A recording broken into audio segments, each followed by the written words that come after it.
what I want to talk about tonight circles around, as Hilmar said, it's not a happy story. The issue of persistent organic pollutants and the boundary. The essay this talk comes out of starts with an epigraph, and since speaking epigraphs it really never works, I thought in this particular case, because the epigraph came out of a movie, I'd just show you the movie.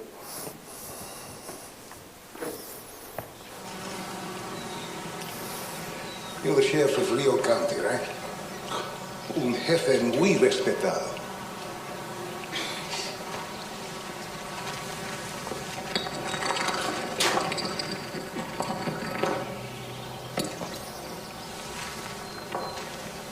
Step across this line. Ay, qué milagro. You're not the sheriff of nothing anymore. Just some tejano with a lot of questions I don't have to answer. A bird flying south. You think he sees this line? Rattlesnake, jabalina, whatever you got. You think halfway across that line they start thinking different? Why should a man?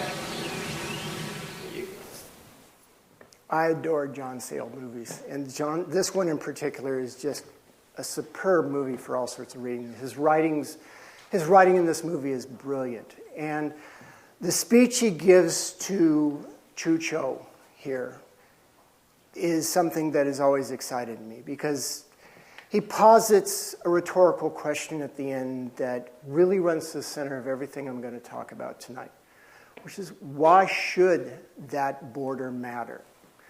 I think it does in a variety of ways, but not always in happy ways. I guess the way to back up now is to point out that we've been drawing lines for a very, very long time in this region. Hell, we all do it all the time. My brother and I fought over whose side of the bedroom it was. And it goes from there to toothbrushes, to cars, to driveways, to all sorts of things through life. And eventually scales all the way up to nation states. All those lines matter in various ways. But they only matter contingently, and they only matter to some, quite frankly, species. When we look at this region, we see a whole that is fractured in all sorts of ways, but has, let's be honest about this, been fractured and fragmented for a very long time. Even if we start talking about something like the Salish Sea, we are in some ways homogenizing space. There have been Salishan-speaking people around this particular inland sea for millennia. Of course, there were also 3 Wakashan-speaking people within the region as well. But even among the people who spoke the same basic language group, they divided themselves in all sorts of ways. It wasn't some homogeneous social and cultural space around here. And that's an important context to think about so that we don't let ourselves slip into that this is just a modern problem here. There have been attempts for a very long time to try and imagine this as a holism. Attempts to try and assert a larger, ecologically grounded cultural space. Ernest Callenbach does that in 1975 with Ecotopia, imagining this long, distended region as somehow filled with environmentally more enlightened people. By 1981, the journalist Joel Garreau comes back and uses Callenbach's arguments and essentially plagiarizes them, just takes them whole into a larger discussion about larger regions around North America. He accepts that notion that this constitutes a special region, not simply for its ecology, but for the culture that seems more ecologically oriented.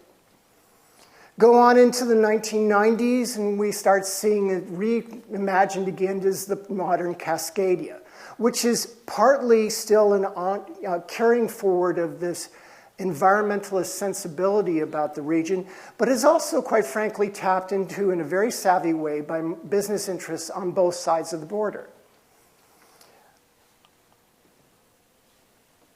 Thus, when Bert Weber, in the 1980s, Bert is a environmental scientist at Western Washington University. He was born in New West, spent much of his academic career just south of the border in Bellingham.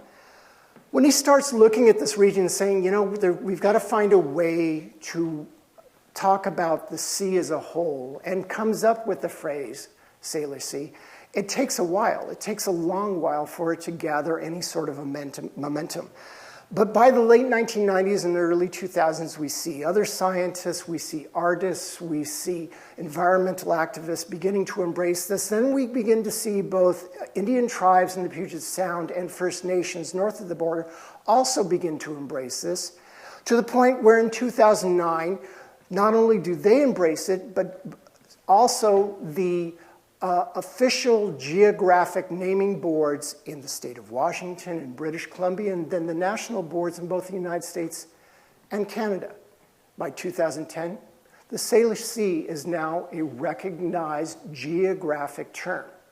It doesn't erase the old lines, and in some ways it's good that it doesn't attempt to try and simply erase these past geographies. They're important to think about in all this stuff.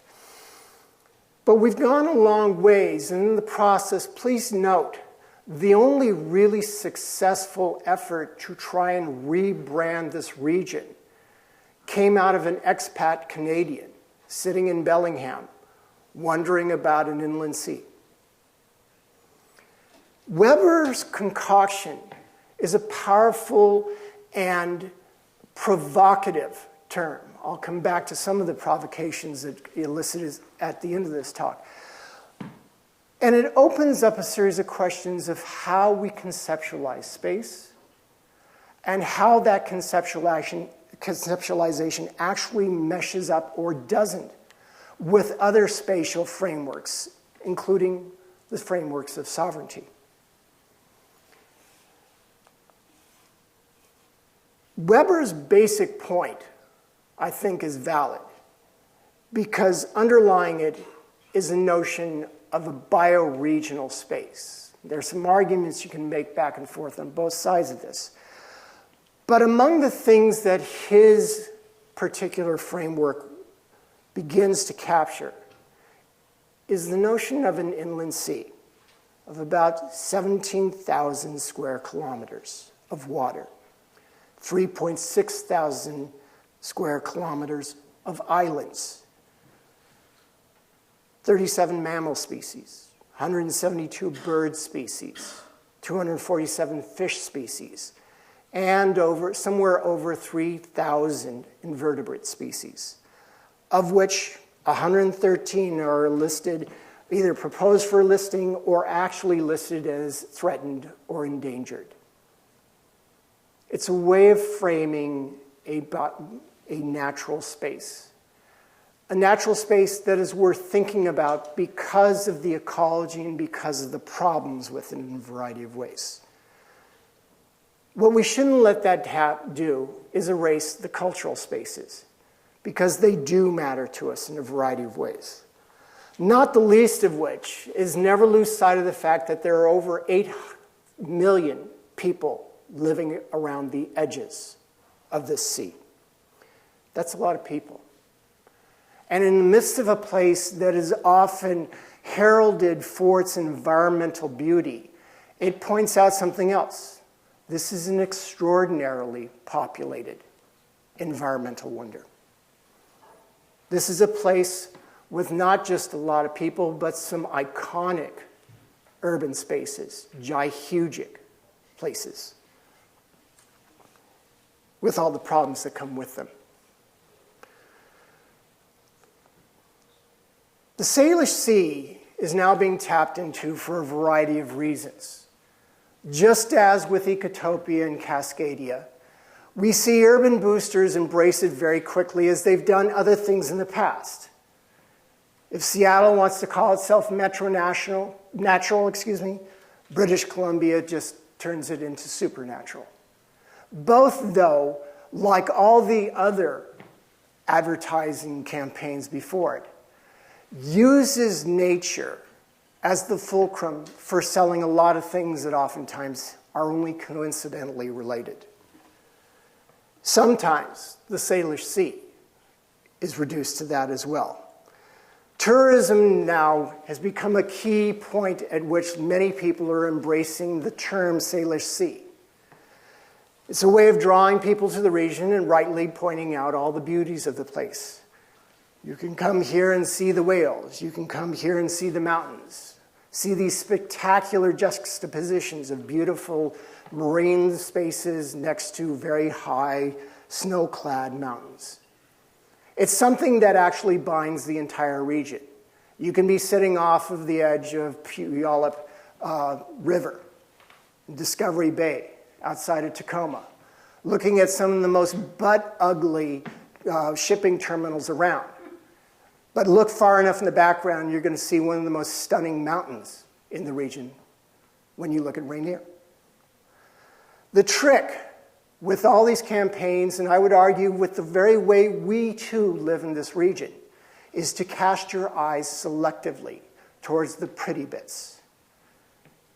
And as much as possible, ignore the naughty bits. We do that well. We've done that for a long time. Some people are increasingly beginning to try and get us to pay more attention to the naughty bits.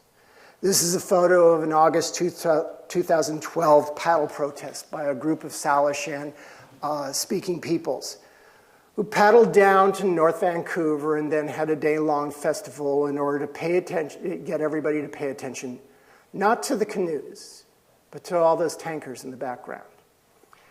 To cast a question again about shipping oil and shipping coal and a lot of other things and the way they may imperil the sea. Even this protest, though, I love to deconstruct in part to point out that the protest was all about imperiling in the future, and it's largely forgotten. Over a century's worth of activities that have already imperiled this region. In fact, close to 2 centuries of activities. What they also do, mostly, is continue to linger on the surface. We see the water, we see the canoes, we see the tankers. Rarely are we asked to imagine ourselves going into the water, underneath, and to imagine the ecology, and especially to think about it as a historically constituted ecology. That's where I want to take us today. Hold your nose. We're going underwater for quite a while. And as we do so, we're going to begin to pay attention to a whole lot of things we literally can't see, and yet we need to be thinking about all the time. Persistent organic pollutants constitute a loosely gathered group of chemicals, named so by chemists and by toxicological scientists, and increasingly also by environmentalists, who are seeing in these a series of issues and concerns that we really ought to think about because they run through us too. Things like mercury and methyl mercury, produced both naturally and artificially, that run through the system and run through bodies and are consumed by all sorts of species, including ourselves, that turn out to both be carcinogenic and to create all sorts of genetic problems. Loosely called endocrine disruptors, they create genetic mutations that oftentimes can be passed on to the next generation in a variety of ways. Polycyclic aromatic hydrocarbons, mouthful, I can never talk about this stuff very well. They largely come from fossil fuels. They too oftentimes contain carcinogenic elements. They too can disrupt the endocrine system. Polybrominated biphenyls, or PCBs, first come into being in the 1930s. They too are part of this structure. They cause all the same problems as do organochlorines, such as DDT and other elements. Polybrominated diphenyl ethers, which really come in the 1970s. I'll talk more about them later. And then a whole series of happy categories such as phenols, benzenes, heavy metals, and other things that just are not fun to think about, and yet we ought to start thinking about them. And the central reason is they're around us. They're in us. They run through the Salish Sea ecosystems, and they've been here for quite a while. How long? Let me begin with a sort of historical geography thumbnail. It's the historical geography of the region. And one of the first things we have to think about, and it also points out how complicated these stories are, is beginning with the first major lumber mills that are cutting lots of lumber, putting lots of sawdust into the water, but even just putting lots of logs. They're creating the beginnings of the phenol ecosystem because phenols can be created both by anthropogenic processes, but also by decomposing matter, including trees. By 1833, Fort Nisqually in the southern Puget Sound, Fort Victoria in 1843, Shelton down at the bottom of the Puget Sound in 1853, and you begin to get a sense of how broad this activity has been going on. Because eventually, with the settling of California and the gold rush, there's suddenly a tremendous demand for timber, and most of it is quickly going to come from the northwest coast of California, and then the Columbia River and the Puget Sound region, and very quickly after that, the Straits of Georgia. And it just gets larger and more extensive. And these are coming in everywhere. Wherever people are dropping trees into the water and then not retrieving them. The trees themselves are decomposing and beginning to contribute to this one ecosystem. It's hardly alone. The creation of the pulp industry adds to this process, both in the mechanical and the craft processes, contributing all sorts of new chemicals as well, including hydrogen sulfide, sodium sulfates, sulfur dioxides, and heavy metals that simply become more and more ubiquitous as the processes are distributed more and more around the region. Thus, before we ever leave the subject of trees, we already have a complicated system. Before we ever leave the 19th century, we have a spatially and temporally extensive history of modern chemical pollution. And that's where I want to start this story. It's easy to focus on the really horrible, artificial, human-constructed chemicals of the 20th century. And there's nothing wrong with talking about them at length. That's not what I'm trying to get at here. What I'm simply pointing out is just how long the story runs and how complex it is. That many of the things we think of as horrors, in fact, aren't simply the products of human artifice. With the advent, among other things, of the fossil fuel industry, beginning with coal and its mining in places like Comox, Bellingham, Nanaimo, and what have you. We also begin to see the production of another whole range of chemicals that are coming into the region. That is simply extended. As railroads bring in more of these chemicals, as they consume more. In the 19th century, this is largely both the consumption of wood and then the consumption of coal. And as it does so, as the Northern Pacific Railroad, and then the CPR, and then the Great Northern are all extended into the region very rapidly by the end of the 19th century, we see one side of the Salish Sea begin to be limbed by these activities. And then very quickly, also Vancouver Island. In the process, we see again the way that industrialization has its reach across a vast extent. We can still see the beautiful mountains in the background. The water still looks beautiful in the foreground. It's in the middle range there, the place that oftentimes, if you were to sit in downtown Vancouver or somewhere else, you train your eye to look past. That's where this story actually is. The pulp mills, as they come into being, produce ever more of this stuff. As I mentioned before, these slides are out of order. It's my fault.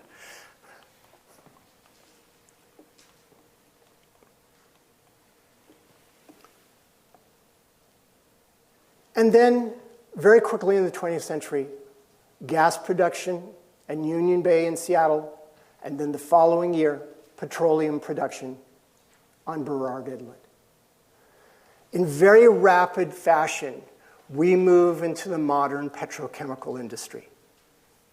What comes out of this is not simply oil, but benzenes and a whole series of other really horrible chemicals that are absolutely integral to the production of the modern petroleum industry, to the fuel oil, lubricants, gasoline, and a whole series of synthetic materials that will be developed during the teens, 20s, and 30s out of these basic chemical compounds. As we move on, by the mid-century, this too is a huge industry scattered across the region, and it's still, I want to underscore this, it still only represents one small part of the modern chemical footprint that comes into being very rapidly after the turn of the century. What follows is what I call the it just gets worse ecologies. This begins with tanneries, which are really horrible things. You need tanneries if you want leather in any sort of way. But to basically tan any hide, you have to apply all sorts of chemicals that aren't easy to dispose of. So most people simply drop it into large bodies of water in the 19th and early 20th century under the philosophy that the solution to pollution is dilution. The problem is that you don't actually get to dilute heavy metals. You don't get to dilute a lot of the chemicals that are fundamental to the tannery industry. By the 1870s, we're also seeing iron and then steel smelting across the region. Shipbuilding by the 1890s, with extensive use of chemicals, petroleum, and other things. The spills that come out of the shipbuilding industry are among the worst around during the late 19th and early 20th century. By 1900, we also have creosote production taking place down on Bainbridge Island. In and itself, produces PAHs and benzenes and other things that leak into the water. But the larger thing, and there's no way to map this out in a way that would actually be instructive at this point, is to pay attention to the way creosote works its way into the entire region. It is essentially, more than any other single chemical, the one you can trace around the entirety of the edge of the Salish Sea, because it shows up on every pier after the beginning of creosote production. It's applied to rails, not so much rails, but rail ties all around the region. You want to look at a rail tie around the region, you want to look at a pier around the region, you're going to see creosote and then the beginning of the degradation of creosote. Creosote's everywhere, and with it, PAHs, benzenes, phenols. It will begin to excrete all these materials as it begins to biodegrade. And thus, what we have at this point is chemicals everywhere. And please note, this is by the 19-teens and 1920s. This is not a new story. We move beyond that, we begin to see a series of other stories. In the 1930s, we'll begin to see the production and dissemination of PCBs. They're used as coolants, plasticizers, lubricants, and adhesives. They're central to the modern electrical transmission system. They remain around to this day. There are still many transformers on poles around the region that have these. Once in a while they go bad and leak. More importantly, wherever they're produced, there's leakages going into either the waters directly or into the soils and then working their way from there into the water table and on. By the 1940s, we have organochlorines, essentially the basis of modern solvents, pesticides, again insulators, and vinyl chloride, also known as PVC. They too very quickly work their way into the body of waters around this region, both through leakages, but also, quite frankly, with pesticide use in the forests just about everywhere. During the 1950s and 60s, this group of chemicals will be applied widely in both British Columbia and Washington State in order to maintain forests. They don't stay in the forest. They wash into the rivers, they wash into the basin, and they then move into the ecosystem. PBDEs, which in the early 1970s were heralded as a great consumer safety breakthrough because they could be applied to your sofas and to your children's clothing, and you would no longer have to worry about them burning up because these were flame retardants.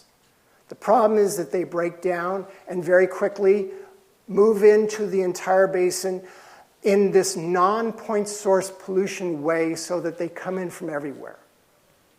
They come in from cars, they come in from lawns, they come in through the dust that kids and adults excrete and then wash into the world.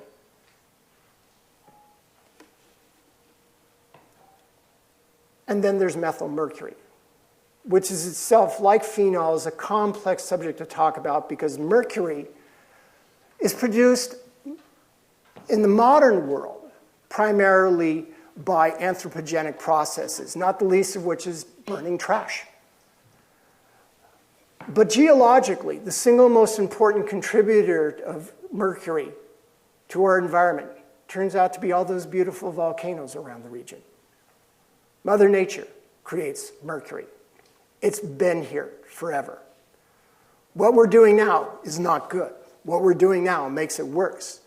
But mercury is one of those stories that reminds us there was never a pristine moment before persistent organic pollutants.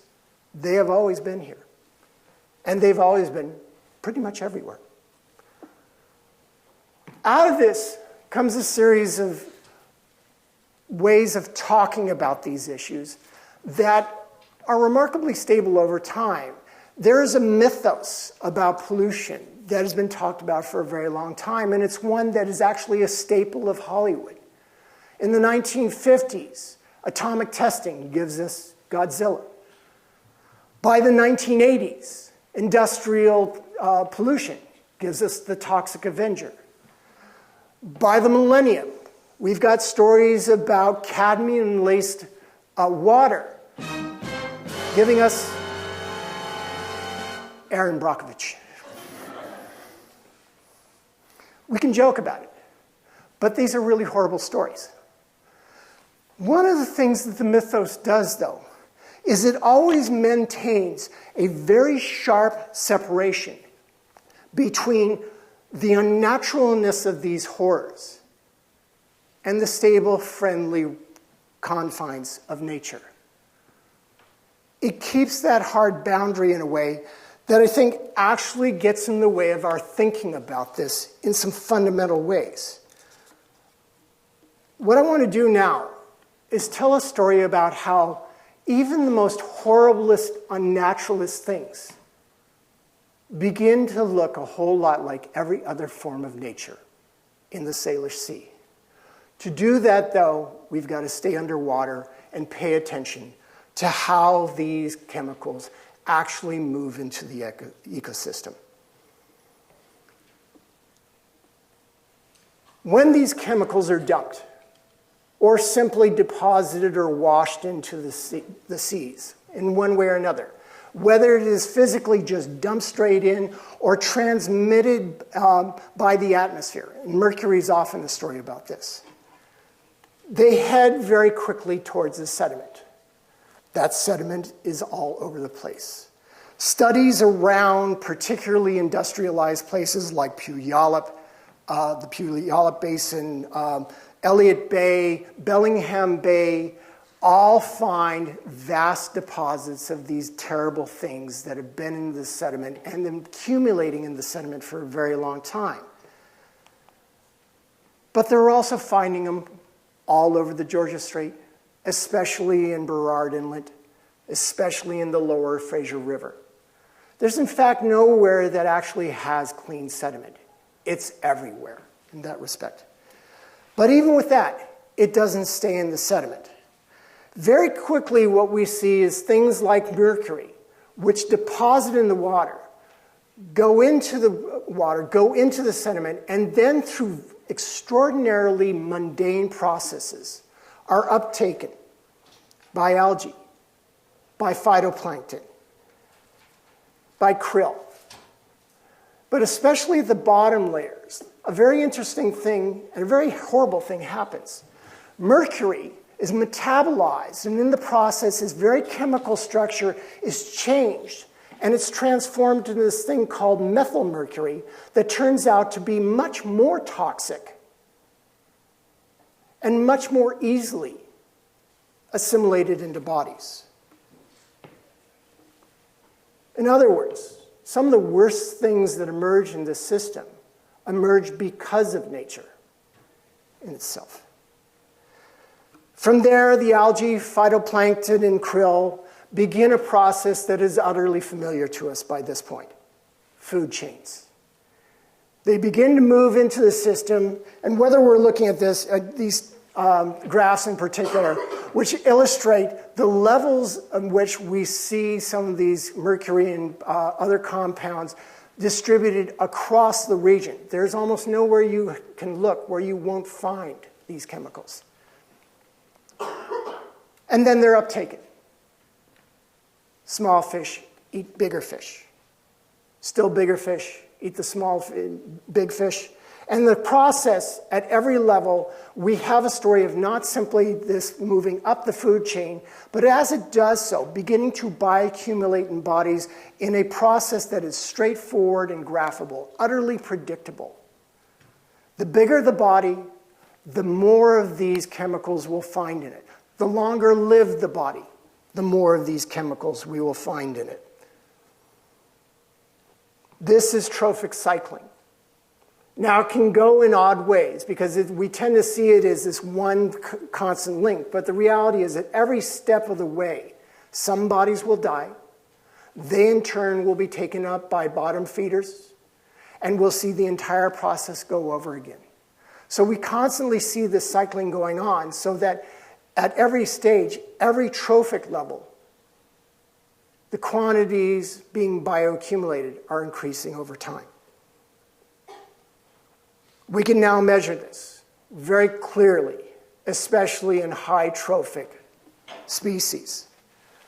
In 2004, there was a set of studies published by I'm blanking on his name now, Ronald Heitz, looking at the amount of persistent organic pollutants, but especially PCBs and PBDEs, in farm salmon. Why he was looking there was that they constituted a very interesting story about the alterations of trophic levels over time. Salmon are already understood to be a high trophic level species. But with farm salmon in particular, what you have is a fish that's not allowed to eat through the normal food chains. Most farm salmon actually eat reprocessed bottom fish, things they wouldn't eat in the wild. They eat smaller fish, they eat krill, they eat shrimp.